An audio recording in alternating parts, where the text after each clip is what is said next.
এই লোকটা এতটাই পারফেক্ট ভাবে তীর মারতে পারতো যে তার সবগুলো তীর একদমই নিশানার মাঝ বরাবর লেগে যেত, কারণ এই শালা একদমই বোর্ডের কাছ থেকে নিশানা লাগাচ্ছিল। আর এই লোকটাও একদমই পারফেক্ট ভাবে বলে নিশানা লাগিয়ে দেয়, যার ফলে সবগুলো বল একসঙ্গেই ফুটোর দিকে যেতে শুরু করে দেয়, কারণ সে সবগুলো বলকে একসঙ্গে সুপার গ্লু দিয়ে লাগিয়ে রেখেছিল। আর এই দুইজন লোক টেনিস বল খেলছিল, কিন্তু খেলা দেখতে আসা সবগুলো দর্শক অনেক অলস ছিল, কারণ তারা তাদের অলসতার জন্য তাদের মাথাগুলোকে ঘোরাতো না, তারা শুধুমাত্র তাদের চোখের মণিগুলোকে বলের সঙ্গে সঙ্গে এদিক ওদিক ঘুরিয়ে দিত। আর এটা হলো দুনিয়ার সব থেকে বড় বরফের পাহাড়, এই জন্য যারা সেখানে স্কেটিং করতে আসতো তারা প্রচন্ড ভয়ে থরথর করে কাঁপতে শুরু করে দিত।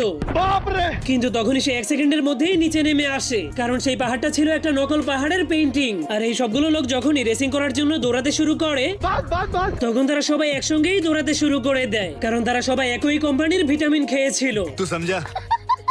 আর এই মেয়েগুলো সাঁতারের রেস করতে শুরু করে, কিন্তু তখন হাজার হাজার মানুষের ভিতর থেকে একটা জলপরি সেই রেসটাকে